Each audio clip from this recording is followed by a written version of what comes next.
kulan waxaan u wanaagsan lahaantiin baa khiyaarta hawada nagala socotaa meel walba naga daawanaysaan si walba inoo daawanaysaan waqtigu heedin waan adoo qodobada muuqaalka aad ku daawan doontaan hadduu allaha ugu dil ogolaadana waxaa kamid dowladda federaalka Soomaaliya oo cabsi horley ka muujisay arrin uga sii dari karta xaaladda taagan maamulka daniyo ka soo saaray dagaalkii Garowe Mareykanka iyo UK oo ka hor yimid qorshe Israa'iil ka damacsan tahay Gaza iyo wariba sidoo kale wasiir Khadija Al-Makhzumi oo bilad lagu guddoonsiiyay Addis Ababa qodobadaas iyo qodobo kale oo faahfaahsan ayaan dul istaagi doonaa surwada muuqaalka sii sheegay oo meel fogna la gaarsiiyaa ku mahadsanidin aynu ku bilownay ra'iisul wasaare ku-xigeenka xukuumadda Jamhuuriyadda Federaalka Soomaaliya Saale Axmed Jaamac ayaa faahfaahin ka bixiyay saameynta roobabka iyo daadadka El Niño doorka muwaadinka iyo dadaalka ee dowladda Soomaaliya mudane Saale oo warbixinta bulshada Soomaaliyeed kula wadaagay Twitter Space oo hadda loo yaqaan X Space ayaa sheegay in webiga Shabeelle laga cabsi qabo in uu fato kaasi oo uu sheegay in biyo badan uu soo wado ra'iisul wasaare ku-xigeenka ayaa ku dheeraaday ka hadalka xaaladda guud ee dagaalka gaar ahaan saameynta iyo fatahaaduhu ka geysteen gobollada dalka Hussein dowladda ay dadaashay iyadoo digniino u dirtay shacabka Soomaaliyeed ka hor intaysan bilaaban fatahaadaha waxa uu sheegay in xaaladda halis oo ku jiro gobolka Gedo gaar ahaan degmooyinka Dolow Baardheer Luuq Buurdhow Garbaharey oo uu sheegay in dadka qaar ay go'doomeen sidoo kale waxa uu xusay in garoomadii ku yaalay deegaanadaasi inay dhammaantood wada xirmeen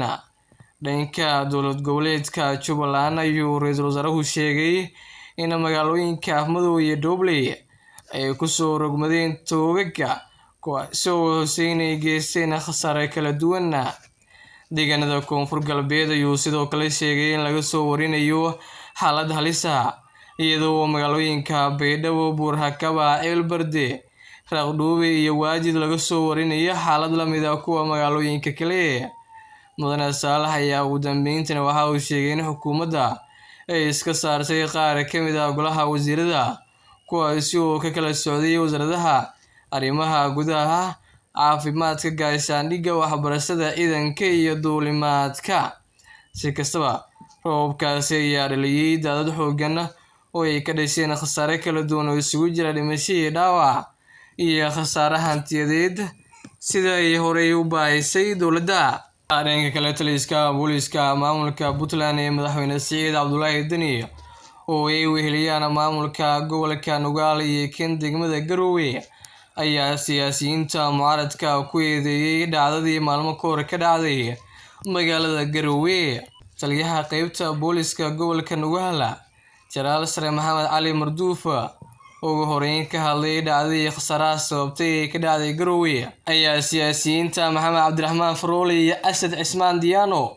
ku eedeeyay inay mas'uul ka yihiin dhibaatadaasi taliya Maxamed Cali Marduuf ayaa sheegay in rag hubeysan oo isu abaabuleen labadaasi siyaasi ay weerar ku qaadeen soo dhaweyn barxadda Garowe lagu sameyn lahaa YouTuberka lagu magacaabo Captain Ayub taasina sababtay khasaare dhimasho iyo dhaawac leh Jaraal Sare Marduuf ayaa sidoo kale siyaasi Asad Diyaano ku eedeeyay in gurigiisa magaalada Garowe laga tuuray hooyo ku dhacay waaxiga xarunta madaxtooyada Garowe isla markaana la tuuray markii uu weerarkii barxadda dhacay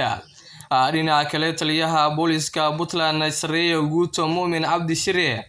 ayaa isna siyaasiyiinta mucaaradka ku eedeeyay in ciidamadoodu dhac u geysteen gaadiid dowladdu leedahay sidoo kale ay jiraan shakhsiyaad dambiye kala duwan ku eedeysan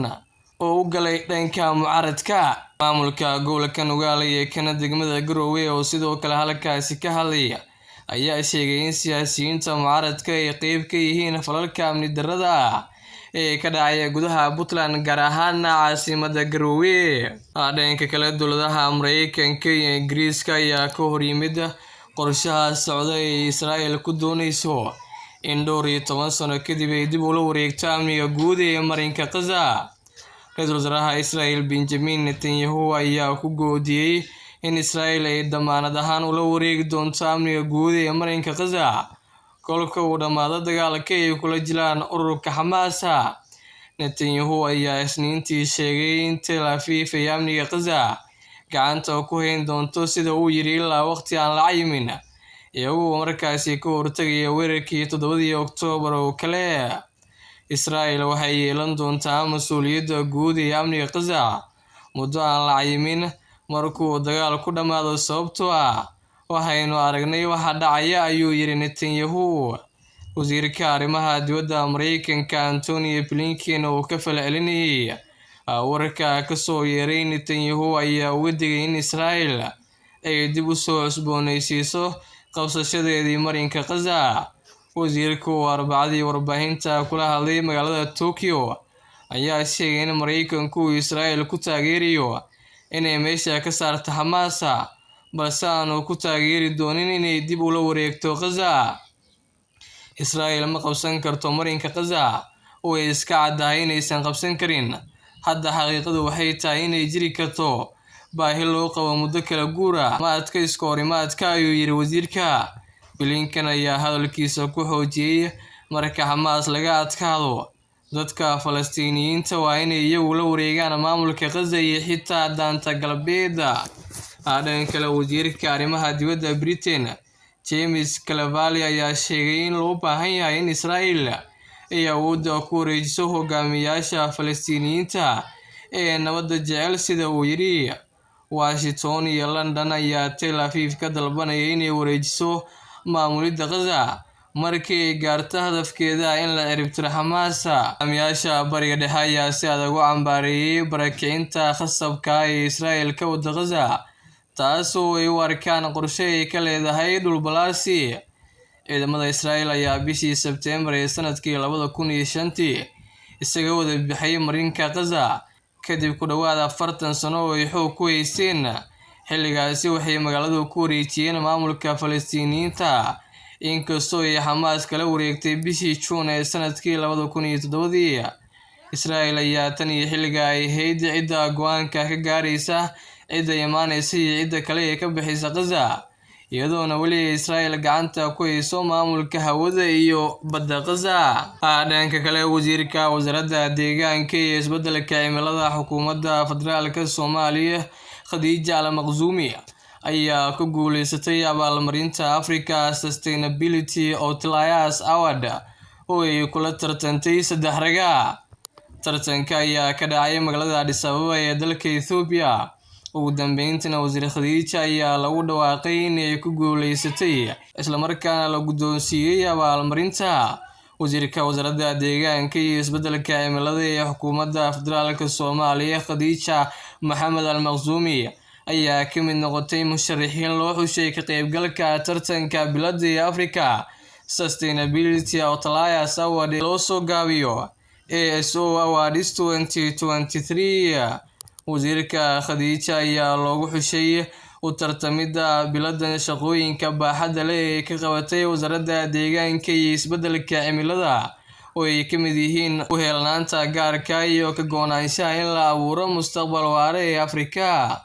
hirgelinta hindiseyaal badan oo dhiirigelinaya horumarinta adkeysiga deegaanka iyo horumarinta bulshada. Sidoo kale, wasiir Khadija ayaa tartankana loogu xushay ka qaybgalkeeda sare iyo doorka hogaamineed ee Soomaaliya ka qaadatay shirkii cimilada ee lagu qabtay Sharm el-Sheikh ee dalka Masar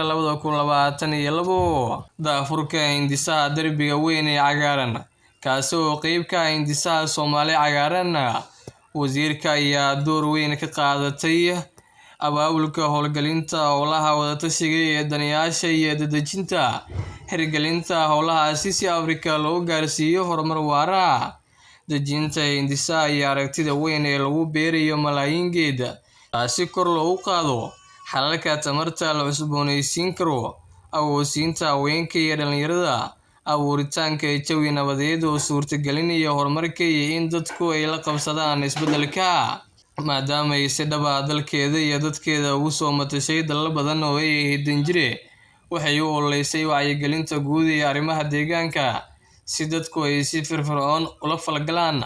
arrimaha deegaankooda, dalkooda, gobolkooda iyo caalamka oo dhan si xal loogu helo arrimaha taagan ee saameynaya horumarka waara.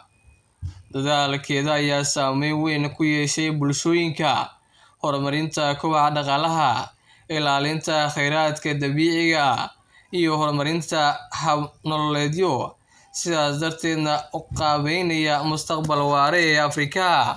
Muuqaalkeena intaasi ayuu ka yahay. Muuqaalkan muuqaal xigta intaanu kulmi doono. Sidaas nabadgelyo. Assalaamu calaykum waraxmatullaahi tacaala